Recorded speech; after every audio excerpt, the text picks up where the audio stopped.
자, 시장의 균형 가격 결정 한번 보겠습니다. 114페이지에.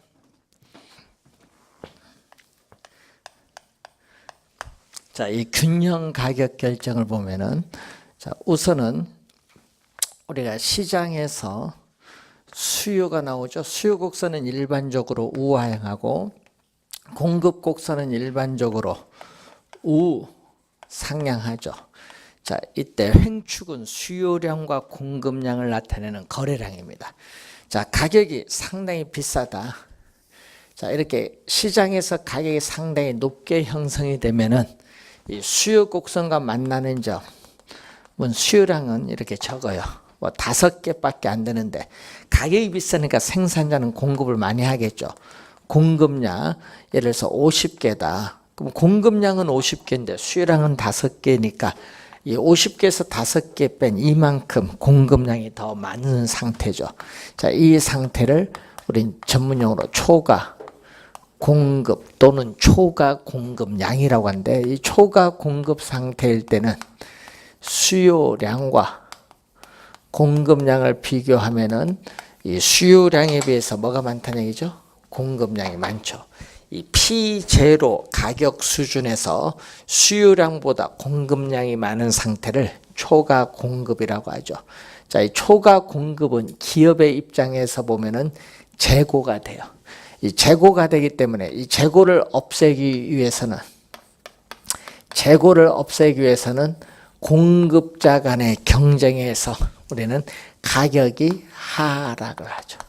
예, 가격이 이렇게 하락을 합니다. 초과 공급일 때는 가격이 하락을 합니다. 자, 그리고 이렇게 가격이 상당히 낮은 수준에 있을 때는 수익성이 떨어지죠. 그래서 생산자는 공급량을 5개밖에 안 되지만은 가격이 상당히 낮으니까 소비자들 수요량이 70개입니다. 그럼 이 크기죠. 이 크기만큼 수요량이 공급량보다 많은 이 상태를 우리 뭐라고 하냐면 초과 수요라고 하죠. 초과 수요일 때는 이 수요량은 70개고 공급량은 5개다 보니까 이 70개에서 5개를 뺀 65개만큼 수요량이 더 많은 상태를 초과 수요입니다. 이 초과 수요일 때는 이 어떻게 돼요? 소비자들은 적은 양의 상품을 소비하기 위해서는 또 수요자 간의 경쟁이 벌어지죠. 이러한 수요자 간의 경쟁에서 가격은 상승을 하죠. 그래서 초과 수요일 때는 가격이 상승하고 초과 공급일 때는 가격이 이렇게 하락을 합니다. 이러한 가격의 조정 과정을 거쳐서 수요와 공급 곡선이 교차하는 점에서 균형 가격과 균형 거래량이 결정되죠. 이 수요와 공급 곡선이 교차하는 점이 바로 균형이죠. 균형. 자, 이 균형은 어떤 상태에 도달하면은 외부에서 충격을 주지 않는 그 상태에서 벗어날 요인이 없는 상태를 균형 상태인데, 이 균형 상태에서 형성되는 이 가격을 균형 가격이라고 하고, 또는 시장에서의 초과 공급과 초과 수요를 청산시켜주는 가격이라는 의미에서 시장 가격이라는 의미도 또 사용하죠. 자, 이 균형 가격 수준에서의 이 수요량과 공급량, 여러분 수요량도 30개, 공급량도 30개 같아요. 이런 상태. 이 균형 가격 수준에서의 수요량과 공급량을 우리는 균형 거래량인데, 이 균형 거래량일 때는 뭐가 같다? 수요량과 공급량이 서로 같다는 거죠. 자, 이 수요량과 공급량이 서로 같다는 거. 그래서 계산 문제 풀 때는 항상 요걸 같다고 놓고 풀어야죠. 항상 수요량과 공급량은 서로 같다 이렇게 놓고 계산을 해야 돼. 자, 그러면 균형 상태에서는 수요량과 공급량이 서로 같기 때문에 초과 공급도 없고 초과 수요도 없는 상태가 바로 균형 상태다. 이 내용이 균형 가격의 결정에 대한 내용인데, 자, 이 내용이 114페이지에 걸쳐서 설명하고 있습니다.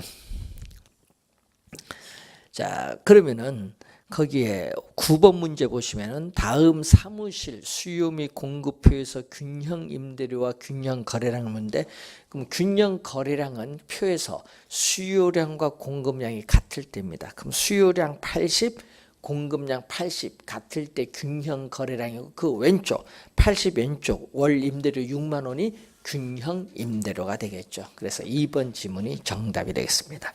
자, 표를 이제 해석하는 문제가 되겠습니다.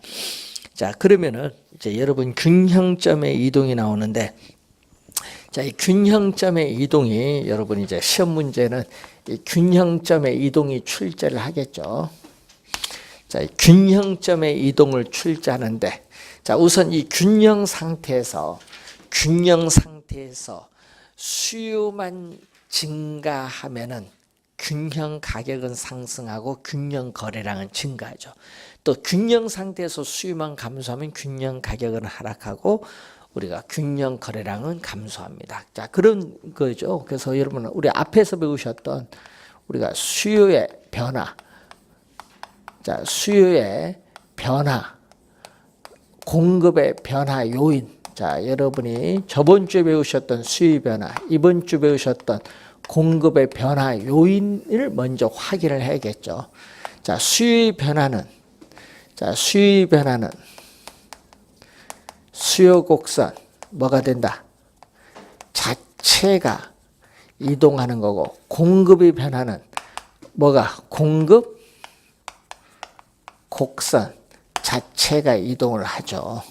자, 그러면은 우선은 이렇게 주어진 상태 아닙니까? 자, 지금 현재 최초의 균형이죠. 수요 곡선은 우하향하고 공급 곡선은 우상향했을 때 요 수요와 공급이 만나는 점, 여기에 바로 최초의 균형이야. 이 최초의 지금 균형 상태가 이렇게 주어졌어요. 자, 그럼 수요 곡선, 공급 곡선 자체가 이동하면은 어떻게 돼요? 최초의 균형과, 지금 그림에서 최초의 균형이 나오고 수요 곡선 자체, 공급 곡선 자체가 이동한 이후에 새로운 균형이 나와요. 이걸 비교를 해야겠죠. 최초의 균형과 새로운 균형을 우리가 비교를 했을 때 균형 가격. 자, 여러분 이 균형 가격과 거래량이 얼마나 변동하느냐. 자, 균형 가격과 비교를 했을 때 균형 가격과 거래량이 우리가 얼마나 변동을 하고 있는가, 요걸 묻는 문제를 계속 출제를 하죠. 시험 문제 올해 출제가 예상되는 부분이잖아요. 그래서 여러분 균형 우리가 관련했을 때 원래 출제가 여기서 예상이 되죠. 정답을 여기서 묻는 거예요. 균형 가격과 거래량이 어떻게 변동하느냐.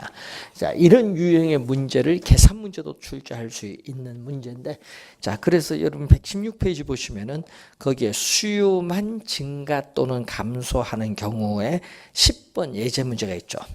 자, 한번 볼까요? 이 A 지역의 오피스텔 시장 공급량이 얼마다? 자, 시장 공급량 QS가 얼마? 3P. 이렇게 주어졌고, A 지역 오피스텔 시장 수요 함수가 얼마? 1200 마이너스 얼마? P. 얘기죠. Q, D1이 1200 마이너스 P로 주어졌어요. 자, 이때 어떻게 돼요? 요게 Q, D2 1600이죠. 그럼 1200에서 1600으로 가니까 수요가 증가합니다. 수요 변화 요인 중에서 수요가 증가해. 좀 1200에서 1600이니까 400 증가했죠. 수요가 증가하면 수요 곡선 자체가 어떻게 돼요? 자, 수요 변화 요인에서 수요가 증가하면 수요 곡선 자체가 우측으로 이렇게 이동해요. 그럼 이 점에서 결론적으로 어떻게 돼요? 균형 가격은 최초의 균형보다 상승하고 균형 거래량은 최초의 균형 거래량보다 뭐 증가한다. 그 말이지. 그럼 이게 얼마죠? Q, D, 2는 1600 마이너스 얼마? P다. 자, 그러면 항상 계산을 할 때는 최초의 균형일 때는 얼마? 최초의 균형일 때는 항상 균형을 구할 때는 수요량과 공급량은 같다. 최초일 때 수요량 얼마? 1200 마이너스 P. 이게 수요량은 1200 마이너스 P, 공급량은 3P가 서로 같다는 거죠. 자, 그럼 넘어가면은 3P에 P를 더해주니까 4P는 1200이 돼서 양변을 4로 나눠주면은 균형 가격은 얼마? 300. 요 균형 가격은 300. 그러면 요것을 또 대입시켜주면 얼마? 요것을 여기에 대입시켜주면은 300에 3을 곱해주니까 얼마? 900. 균형 거래량은 900. 이렇게 나오는 거죠. 자, 그러면 이제 두 번째는 뭐? 요 점을 구해줘. 이 점이 바로 뭐가 돼? 이 점이 새로운 균형. 이잖아. 그럼 이 최초의 균형과 새로운 균형, 요 두 점을 비교를 해서 이제 구해야 되겠죠. 그럼 새로운 균형을 구해야 되겠네요. 자, 이 수요 곡선 자체가 이동한 이후에, 수요 곡선 자체가 이동한 이후에 새로운 균형은 수요량은 얼마? 수요 곡선 자체가 이동했으니까 수요량은 1600 마이너스 P. 수요량 1600 마이너스 P. 공급은 변화가 없죠. 3P. 넘어가면은 또 4P는 얼마죠? 1600이다. 따라서 P는 얼마? 400이고 또 요걸 여기 대입시켜 주니까 요거는 400인데 3, 4, 12가 되겠죠. 그럼 균형 가격은 300에서 400으로 얼마? 100만큼 상승을 했고 균형 거래량 900에서 1200으로 얼마? 300만큼 뭐 했다? 증가했다. 이 얘기죠. 그래서 정답은 우리가 4번이 정답이죠. 자, 이런 유형의 문제를 출제하죠. 이거 2년 전에 출제한 문제. 예? 어려운 문제 아닙니다. 단순히 기본 개념 이해하는지 보는 내용이죠. 자, 그리고 117페이지 보면 또 공급만 증가 또는 감소죠. 여러분, 최초의 균형 요 상태에서 이 공급만 증가 감소인데 공급만 증가하면 가격은 하락을 하고 거래량은 증가합니다. 공급만 감소하면요, 가격은 상승하고 거래량은 감소하거든요. 그리고 또 거기 보니까 수요, 공급이 동시에 변동하는 경우가 나오죠. 그래서 이것도 뭐 암기하려고 하지 마시고 그래프 그려보면 쉽게 이해가 돼요. 그래서 그래프를 우리가 그려보는 연습이 상당히 중요한데, 그래서 여러분 예제 문제를 하나 보겠습니다. 자, 118페이지 11번 문제 한번 봅니다. 자, 우하향하는 수요 곡선과, 자, 여러분 그 이해하기 좋도록 제가 그림을 이해를 돕기 위해서 한번 그려보겠습니다. 자, 수요, 공급이 주어졌어요. 이렇게 수요, 공급. 여러분 동시에 변동, 수요와 공급이 동시에 변동하면은 이렇게 뭐가 되죠? 동시에 변동하면은 그래프를 3개 그려야 된다는 거예요. 수요, 공급 동시에 변동하면 3개. 자, 이때 먼저 아파트 시장에서 수요가 증가하고 공급이 감소한다. 자, 그러면 이 그림에서 자, 지금 수요가 증가하고 공급이 감소하죠. 그럼 수요가 증가하면 수요 곡선이 뭐죠? 우축으로 이동을 해요. 자, 그리고 공급이 감소하면 공급 곡선이 왼쪽으로 이동을 해요. 자, 그러면은 지금 수요 공급이 만나는 점이 어디예요? 자, 그림에서 우리 수요 공급이 만나는 점, 이 점이죠. 그럼 이게 바로 뭐가 돼? 최초의 지금 균형 상태에서 이게 새로운 균형인데 최초의 균형과 비교하면 거래량은 변화가 없고 가격은 상승하죠. 무슨 얘기냐? 이 보세요. 수요의 증가폭과 공급의 감소폭이 같으면 거래량은 불변이에요. 가격은 오르죠. 자, 이번은 우리가 또 최초의 요거와 또 어떻게 돼? 이번은 수요가 대폭 증가했어요. 자, 수요는 대폭 증가했는데 공급은 약간 감소했어요. 그러다 보니까 수요 증가폭이 더 크니까 거래량은 증가하고 가격은 상승을 했죠. 자, 이번은 수요는 약간 증가했는데 공급이 대폭 줄어들었어요. 그러면 이 최초의 이 균형에 비해서 균형 거래량은 어떻게 돼요? 상승하고 어떻게 돼요? 거래량은 감소했죠. 균형 가격 상승, 거래량 감소하죠. 그럼 이 세 결론이 뭐예요? 세 결론은 균형. 가격은 항상 뭐가 돼? 상승하죠. 세 경우 균형 가격은 항상 상승하는데 균형 거래량은 어떻게 돼요? 균형 거래량은 불변일 수 있고 증가할 수 있고 감소할 수 있죠. 그렇기 때문에 균형 거래량은 수요의 증가폭, 공급의 감소폭에 따라 달라져요. 그래서 균형 거래량은 그 변화를 알 수 없다. 그래서 5번 정답입니다. 자, 이렇게 그래프를 3개를 그려야 돼. 수요 공급이 이렇게 동시에 변동하는 경우는 그래프 3개 이렇게 그려서 생각을 하는데 이걸 여러분 몇 번 연습을 해보세요. 그럼 나중에 가면요, 그래프를 그리지 않고도 머릿속에 영상이 돼요. 자, 그래서 항상 여러분이 주의해야 될 것은 수요가 증가하죠. 지금 수요가 증가하면 가격이 상승합니다. 또 공급이 감소해도 가격이 상승합니다. 그렇게 해서 수요가 증가하고 공급이 감소하면요, 이 시장에서의 균형 가격은 항상 뭐가 돼? 균형 가격은 항상 상승한다는 것. 또 수요가 감소하면 가격이 하락합니다. 또 공급이 증가해도 가격이 하락하기 때문에 수요가 감소하고 공급이 증가하면 이런 경우에도 균형 가격은 반드시 뭐 한다? 하락을 한다. 요거는 기본적으로 알고 있는 게 좋습니다.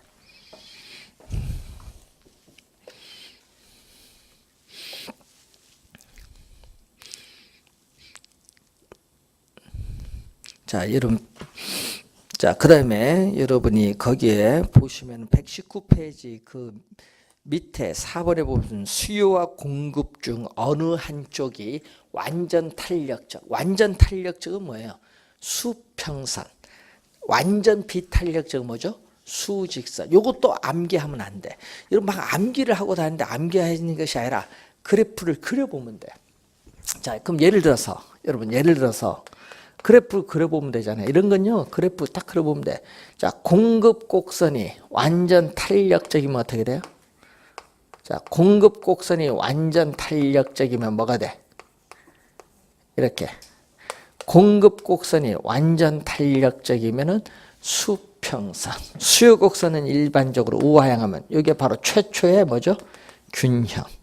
균형인데 만약에 수요가 증가하면 어떻게 돼? 수요가 증가하면 수요 곡선이 우측으로 이동할 때 이게 새로운 균형점.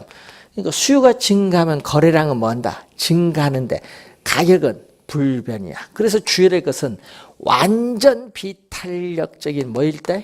여러분 완전 비탄력적인 뭐 수평선. 완전 비탄력적인 수평선일 때는 가격은 뭐다?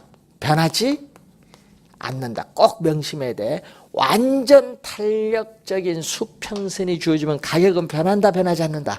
변하지 않는다. 불변. 꼭 기억하고 다니셔야 돼. 가격은 불변이라는 거. 자, 그런데 이런 경우는 어떻게 돼요? 이번은 완전 뭐다? 비탄력적이다. 완전 비탄력적인 뭐죠? 수직선의 형태다. 자, 완전 비탄력적인 수직선 형태가 이렇게 주어졌어요. 그럼 이게 바로 최초의 균형입니다. 자, 그러면은 이때 수요가 증가하면 어떻게 돼? 또 여기서 수요가 증가를 하면은 수요 곡선이 우측으로 이동해서 이렇게 가격은 상승하는데도 거래량은 불변이죠. 자, 그래서 완전 비탄력적인 수직선일 때는 어떻게 돼? 수직선 때는 거래량이 어떻게 돼요? 공급량이 고정됐기 때문에 거래량도 변화가 없다. 자, 공급량이 고정됐기 때문에 거래량은 변화가 있다 없다? 없다. 공급량 자체가 고정되어 있기 때문에 거래량은 변화가 없습니다. 그래서 요걸 꼭 기억해야 돼. 수직선일 때는 거래량 불변, 수평선일 때는 가격이 불변. 그림 그려보면 쉽게 이해가 돼요. 암기하려고 하지 마세요. 그래프 그려보면 바로 나와요. 예를 한번 들어본 거예요. 이게 수평선일 때는 가격이 불변, 수직선일 때는 뭐가? 거래량이 불변. 거래량이 변화가 없다는 거죠. 자, 그리고 여러분이 120페이지에 그 5번에 보시면은 수요가 변화갈 때 공급의 가격 탄력성. 자, 이 얘기거든요. 자, 예를 들어서 여러분이 공급 곡선의 기울기가 급하면 뭐죠? 자, 여러분 공급 곡선의 기울기가 급하면 비탄력적. 공급 곡선의 기울기가 완만하면은 탄력적. 얘기죠. 자, 그러면 수요가 이렇게 주어졌을 때 수요와 공급이 만나는 점, 이 점이 바로 뭐가 돼? 균형이 되겠지. 균형. 자, 여기서 수요가 증가하면 어떻게 돼요? 수요가 증가하면은 수요 곡선이 우측으로 이렇게 이동하죠. 그러면 수요가 증가할 때 어느 거? 요거 뭐일 때? 비탄력적일 때는 가격이 이만큼 올라요. 근데 탄력적일 때는 가격이 이만큼 올라요. 그러니까 어디가 많이 오른다? 비탄력적이 탄력적보다 가격이 더 많이 오르죠. 이걸 판단할 수 있으면 돼요. 시험 문제 많이 나오잖아요. 그래서 결론은 뭐다? 그럼 결론은 여기서 시험 문제 많이 나오잖아요. 작년에도 출제했잖아요. 또 비탄력적, 항상 비탄력적. 비탄력적은 기울기가 뭐다? 급하다. 비탄력적일수록 가격의 변화폭은 뭐보다? 탄력적인 것보다 더 크다. 이게 중요하죠. 이걸 암기하면 그래프를 안 그려도 쉽게 해야 돼. 시험 문제는 계속 요거 출제하잖아요. 비탄력적일수록 가격의 변화폭은 더 크다는 거예요. 이 지문을 잘 암기해두면 돼. 그러면 여기 지금 요거 뭐죠? 지금 수요잖아요. 그럼 이번은 이런 경우는 어떻게 돼요? 공급 곡선의 기울기가 급하면 비탄력적, 완만하면 탄력적. 자, 여기서 지금 균형이잖아요. 자, 여기서 이번은 수요가 뭐 하는 경우? 요거는 증가하는 경우. 수요가 이번은 뭐 하는 경우? 감소하는 경우. 자, 수요가 감소하는 경우가 비탄력적은 가격이 이만큼 하락했어요. 근데 탄력적은 이만큼 하락했죠. 그러니까 뭐가? 탄력적보다 비탄력적이 가격이 더 많이 하락했어요. 하여튼 가격의 변화폭은 크죠. 가격의 상승폭, 가격의 하락폭. 하여튼 변화폭은 더 크다. 뭘수록? 비탄력적일수록. 즉 기울기가 급할수록. 그 말이죠. 자, 요게 5번이고요. 여러분 거기에 요게 5번 지문이고 6번 지문은 이번 요거거든요. 자, 6번 지문은 이 얘기. 자, 이번은 수요 곡선의 기울기가 급하면 뭐죠? 수요 곡선의 기울기가 급하면 비탄력적. 수요 곡선의 기울기가 완만하면 탄력적. 자, 이렇게 주어졌어요. 이런 형태. 자, 이런 형태예요. 자, 여기서 뭐 하면? 자, 여기서 어떻게 돼요? 공급이 뭐 한다? 증가하면은 공급 곡선이 우측으로 이동한대. 비탄력적일 땐 가격이 이렇게 많이 하락을 해요. 근데 탄력적일 때는 가격이 적게 하락해. 그러니까 뭐일수록 비탄력적일수록 가격이 많이 하락하고 탄력적인 적게죠. 25회 시험에도 출제했었죠.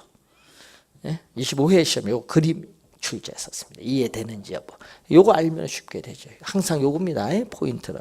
이번은 이런 경우 수요 곡선의 기울기 이렇게 완만을 하죠. 자, 여러분이 이 그림도 여러분이 시험 문제 또 많이 출제를 했죠. 벌써 한 3번 출제한 것 같아요. 어우, 많이 나오네. 공급이 뭐 한다? 감소할게. 요거 또 3번 출제를 했는데, 자, 그러면은 공급이 감소할 때는 어떻게 돼요?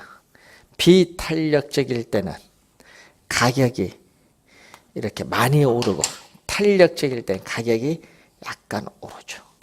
자, 이 내용입니다. 자, 그 내용을 우선 보는 거죠. 자, 13번 문제 한번 봅니다. 다음 그림은 서로 다른 두 유형의 부동산 A와 B의 수요 곡선과 공급 곡선을 나타낸 것이다. 공급 곡선은 동일한 것으로 가정한다. 그림에 대한 설명 중 옳은 것은 모두 몇 개인가? 이런 게 어렵거든요. 모두 몇 개인가? 기억 보면은 일반적으로 B가 A에 비해서 요게 B거든요. 요게 B, 요거 A. B가 A에 비해서 뭐다? 대체제가 더 많다. 자, B가 A에 비해서 대체제가 더 많다. 맞죠? 왜 그래요? 여러분 탄력적이잖아요. 자, 여러분 완만하면 뭐? 탄력적. 급하면 비탄력적인데 여러분 탄력적은 두 가지 꼭 기억하고 있죠. 탄력적은 뭐다? 여러분 비탄력적보다 대체제가 비교적 어떻게 돼요? 많다. 대체제가 비교적 많으면 탄력적이에요. 그리고 또 가격의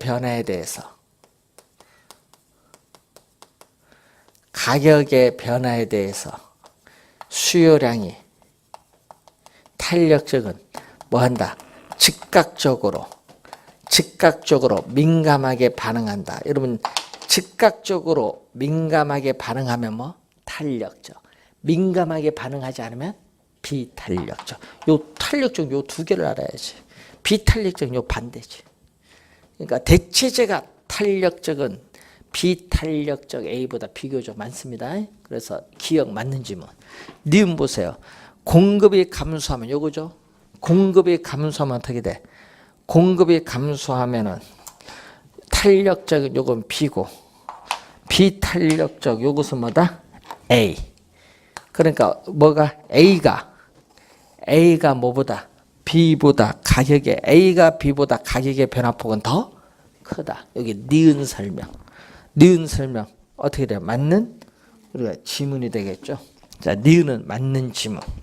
디귿 소득이 증가했습니다. 소득이 나오면은 수요의 소득 탄력성입니다. 수요 소득 탄력성. 소득이 증가함에 따라 A와 B의 수요 곡선이 우측 이동, 지금 우측 이동, 우측으로 이동하는 것은 수요의 증가.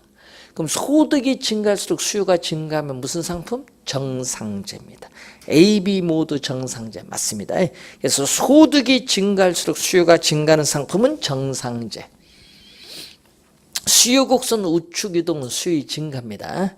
자, 가격이 상승하면은 A 수량은 감소하지만 B 수량 증가한다. 이게 틀렸죠. 그래서 세 개가 정답인데 그럼 왜 틀렸었냐? 여러분 수요 곡선이 A와 B가 수요 곡선이 뭐다? 우하향하거든요. 여러분 수요 곡선이 우하향한다는 것은 뭐가 성립한다는 건 줄 아세요? 수의 법칙이 성립해요. 수요의 곡선이 우하향한다는 것은 뭐가 성립? 수의 법칙이 성립을 하는 거예요. 이것을 그린 게 이거잖아요. 그럼 수의 법칙은 뭐죠? 가격이 오르면은 수요량은 감소하고 가격이 하락하면 수요량은 증가하는 게 수의 법칙이잖아요. 그럼 가격이 오르면은 둘 다 수요량은 뭐 한다? 감소하지. 왜? 둘 다 우하향하잖아요. 그래서 가격이 오르면 둘 다 수요량은 뭐 한다? 감소합니다. 그래서 네 번째만 틀렸고요. 기역, 니은, 디귿은 맞는 지문인데 그래서 이런 유형의 문제가 난이도 상위 문제입니다. 이런 게 어렵습니다. 모두 몇 개인가 나온 게 어려운 문제. 네 개 중에 하나 모르면 틀리는 문제입니다. 자, 122페이지에 경기 변동인데 경기는 경제의 활동 상태를 경기 변동인데 자, 123페이지 그림 보면 이런 형태가 나오죠. 이런 변동을 우리 무슨 변동이라고 해요?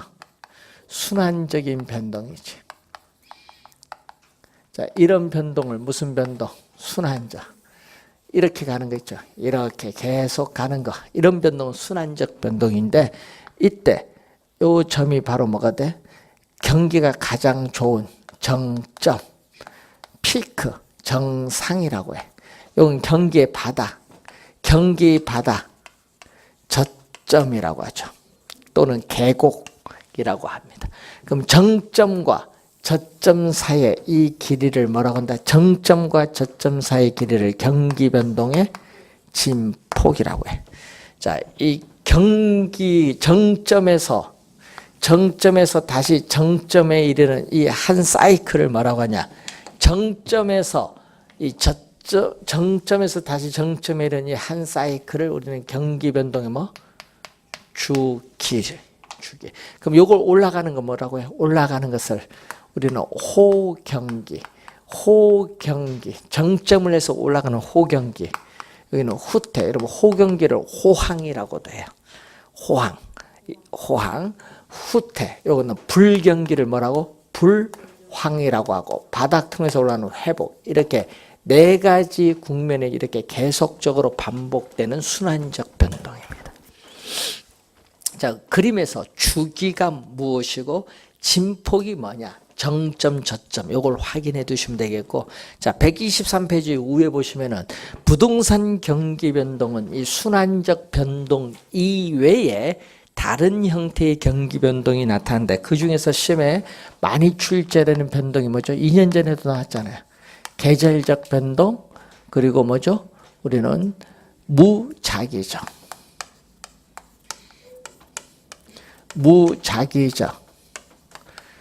불규칙, 우발적인 변동.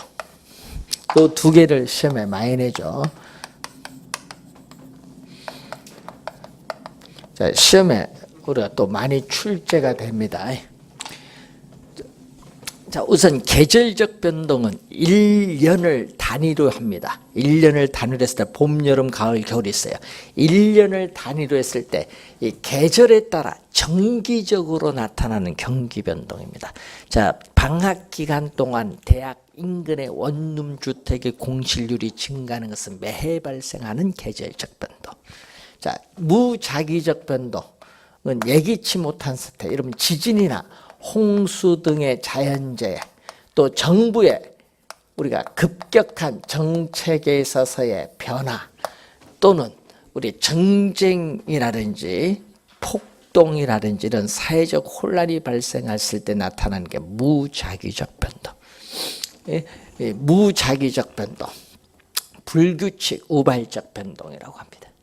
자, 그리고 장기적 변동은 어떤 지역이 재개발될 때 나타나는데, 그래서 50년 이상에 있어서의 변동이 장기적 변동인데, 하여튼 요 두 가지가 시험에 많이 나옵니다. 그래서 부동산 경기 변동은 순환적 변동뿐만 아니라 계절적, 무작위적, 장기적 변동이 혼합되어 나타나다 보니까 이 부동산 경기 변동에 있어서 주기의 순환 국면, 이 주기의 순환 국면이 불분명하거나 뚜렷하지 않다는 우리가 특징을 가지고 있습니다. 그건 좀 이따 배우기도 하고요. 자, 그리고 여러분 교재에 이 124페이지 보시면은 부동산 경기의 측정 지표가 나오죠. 자, 이 측정 지표, 여러분 부동산 경기 변동도 우리가 시험 문제에 한 문제 원래 출제 예상이 되거든요. 그래서 이 경기 변동의 한 문제 출제가 예상된다는 걸 염두에 두시면 돼요. 그 중에서 측정 지표도 지문 속에 잘 나오죠. 자, 우선 측정 지표에서 뭐가 있습니까? 실물 변수. 실물 변수도 있고 화폐로 표시된 명목 변수가 나오는데, 이 실물 변수의 대표적인 게 이 공급 지표와 이 수요를 나타내는 지표. 공급 지표의 대표적인 게 뭐냐? 부동산 경기는 건축 경기라고 불릴 만큼 건축 경기에 많은 영향을 받아요. 그래서 공급 지표의 대표적인 건 뭐죠? 건축량이죠.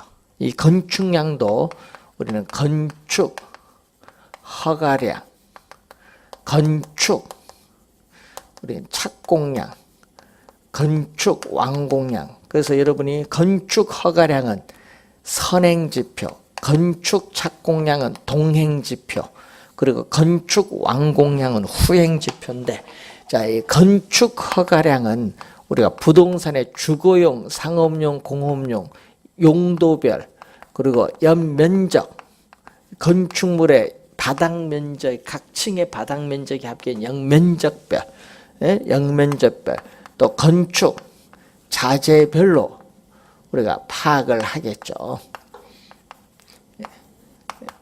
용도별, 연면적별, 건축 자재별로 파악을 하는데, 문제는 건축 허가 면적이 있거든요. 신축의 허가 면적도 있고요. 증축에서의 허가 면적도 있는데, 이러한 건축 허가량을 알면은 앞으로 미래의 건축 경기가 어떻게 변동할 것인가를 예측할 수 있기 때문에 상당히 중요한 지표죠. 선행 지표야. 그리고 여러분 허가를 받으면 또 뭐 해야 돼? 허가를 받고 바로 착공 안 할 수도 있죠. 건축 경기가 안 좋으면은 뭐 2년 뒤에 착공할 수도 있잖아요. 시차가 있어요. 시차가. 이건 그래서 동행 지표인데 착공 신고를 해야 돼. 신고를 해서 착공을 해야 됩니다. 그래서 요 두 가지는 자료 수집이 용이하기 때문에 많이 활용하는 지표고, 또 착공해서 일정 기간이 지나야 또 뭐가 돼? 완공이 되죠. 여러분 착공하다가 완공 못하는 경우도 있죠. 안양역 앞에 가면 IMF 직후에 중단돼서 지금까지 중단된 건물이 있어. 아직 완공 어떻게 될지 몰라요. 그러니까 이게 다 시차가 있다는 걸 명심해 두고 이 두 가지를 보는데, 근데 문제는요, 건축 경기의 건축량을 파악할 때는 항상 뭐를 시장의 미분양 상태의 재고량에 유의해서 파악을 합니다. 여러분 건축량이 많아져도 미분양이 많아지면 건축 경기가 좋다고 말할 수는 없어요. 그래서 미분양 상태의 재고량에 유의해서 파악을 좀 해야 됩니다. 자, 이 수요 지표로서는 거래량이죠. 이 거래량 중에서도 뉴스에 제일 많이 나온 게 주택 거래량입니다. 주택 거래량이 많으면 일반적으로 호경기, 주택 거래량이 적으면 일반적으로 불경기라고 보는데, 거래량이 많은지 적은지를 우리가 보려면요, 취득세, 납부 실적을 보든지 우리 부동산 등기소에 등기 신청 건수, 등기 실적을 보면 확인이 가능하겠죠. 자, 조성된 택지의 분양 실적. 여러분 조성된 택지 분양이 활발하면 일반적으로 호경기, 조성된 택지 분양이 저조하면 일반적으로 불경기라고 보죠. 자, 화폐로 표시된 명목 변수의 대표적인 게 뭐 부동산, 뭐 우리가 가격이나 임대료 뭐 이런 걸 보는데, 자, 부동산 가격은 뭐죠? 자, 부동산 가격, 여러분 실제 실물 경제 생산과 무관하게 단지 부동산 가격만 오른다고 해서 부동산 경기가 좋다고 말하는 것은 잘못된 개념입니다. 실제 건축량 생산량도 늘어나야 됩니다. 왜냐? 부동산 투기에서 일시적으로 가격이 오를 수도 있기 때문에 그렇습니다. 자, 그 내용이 이제 여러분 교재에 우리가 124, 5페이지에 걸쳐서 우리가 설명되고 있는 내용이죠. 자, 부동산 경기 변동의 특징 125페이지 보시면은, 자, 부동산 경기 변동의 특징을 보면은 우선 변동의 주기가 있습니다. 자, 이 부동산 경기 변동의 특징의 변동의 주기를 보면은, 자, 부동산 경기 변동은 약 17년에서 18년으로 보죠. 한 세의 건축 순환 주기로 보고요. 일반 경기 변동의 주기는 이 주굴라 파동으로 봐서 약 8년에서 10년으로 보면은 부동산 경기 변동의 주기는 일반 경기 변동의 주기에 비해서 약 몇 배? 2배 정도 길게 나타난다. 자, 그리고 변동의 진폭은 어떻게 돼요? 여러분이 변동의 진폭을 보면은 이 얘기죠. 자, 우리가 일반 경기는 정점과 저점 사이의 진폭이 이렇게 작죠. 여러분 26회 시험에 정답 물었거든요. 부동산 경기는 호경기의 가격 상승폭이 크기 때문에 일반 경기보다 정점은 더 높고, 불경기는 또 가격 하락폭이 크기 때문에 저점은 더 깊어요. 따라서 부동산 경기 변동의 진폭은 일반 경기 변동의 진폭보다 뭐죠? 크게 나타나죠. 크다. 이걸 26회 정답 물었죠. 작다로 출제했었죠. 26회는. 크답니다. 이유는 뭐죠? 착공해서 완공에 이르기까지 시간이 오래 걸리기 때문에 그래, 부동산은. 그래서 이 부동산 경기 변동이 일반 경기 변동에 대응하여 민감하게 작용하지 못하기 때문, 타성의 작용 때문에 그렇습니다. 공급에 뭐가 있다? 시차가 존재합니다. 자, 그 내용을 또 우선 변동의 진폭 우선 확인해 봤습니다. 자, 그리고 변동의 대칭성을 보면은 이제 좀 이따 보는데 우경사 비대칭이죠. 자, 이렇게 회복 시장은 어떻게 돼요? 회복 시장은 이렇게 회복 시장, 바닥을 통해서 올라가는 회복 시장은 이렇게 느리게 진행되고, 후퇴 시장은 뭐다? 빠르게 진행되죠. 그러다 보니까 어떻게 돼요? 요 점선을 기준으로 좌우 비대칭인데 경사는 오른쪽이 급하거든요. 그래서 우경사 좌우 점선 통해 좌우 비대칭의 구조죠. 변동의 비대칭성은 회복 시장은 느리게 진행되고 후퇴 시장은 빠르게 진행되다 보니까 우경사 비대칭의 구조를 가집니다. 또 부동산 경기 변동은 일반 경기 변동에 비해서 타성 기간이 길다. 그러면 타성 기간이라는 건 뭐죠? 부동산 경기 변동은 타성 기간이 긴데 타성 기간이라는 것은 부동산 경기 변동이 일반 경기 변동에 뒤지는 시간차인데 우리나라는 평균 2년 정도 뒤에 나타나요. 2년 정도.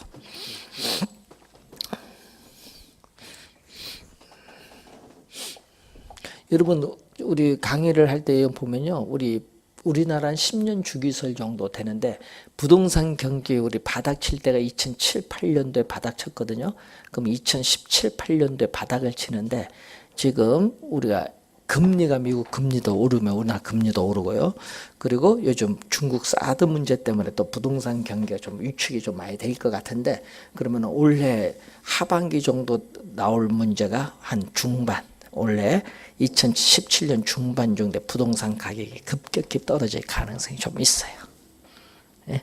여러 가지 복합 요인으로. 예? 특히 금리가 영향을 많이 주는데 그래서 이 부동산 경기가 올 중반에 좀 급격히 떨어져서 2018, 9년까지는 가격 이제 바닥 위주에 있지 않겠느냐. 그걸 늘 염두에 두시면 돼요. 요 바닥 부분에 거기 여기 와 있다 이렇게 보면 돼요. 올 하반기 보면 이때 이제 부동산 거래는 또 활발해지겠죠. 자, 우선은 그 부동산 경기 변동의 특징을 봤습니다. 그리고 부동산 경기는 어떻게 돼요? 일반 경기에 비해 전체적으로 보면은 시간적으로 뒤지는 경향, 후순환적 경향이 있지만은 경우에 따라서는 일반 경기에 앞서서 선행할 수도 있고 또 반대 방향 역행할 수도 있고 또 병행할 수도 있고 서로 각각 독립적으로 나타날 수도 있습니다. 자, 그 내용이 여러분 교재에 거기 나와 있는 그런 부분이 되겠습니다. 그리고 125페이지 맨 밑에 있는 질문 5번도 한 3번 정도 나왔죠. 이 주기의 순환 국면이 불분명하고 뚜렷하지가 않다. 일정하지가 않다는 그러한 내용이고, 자 126페이지에 위에서 네 번째 보시면은 부동산 경기는 위치가 고정되다 보니까 지역적으로 나타나기 시작해서 부동산 경기에 붐이 발생하면 전국적, 광역적으로 확산되는 경향이 있다는 것 정도 알아두시고요. 자, 지금 부동산 경기의 측정 지표 특징 간단히 봤는데 그래서 올해 시험에는 정답 지문이 순환적 변동에서 출제되지 않겠느냐 보여지는데 그 내용이 126페이지에 나오고 있는데 그 내용은 잠시 쉬고 설명을 하도록 하겠습니다.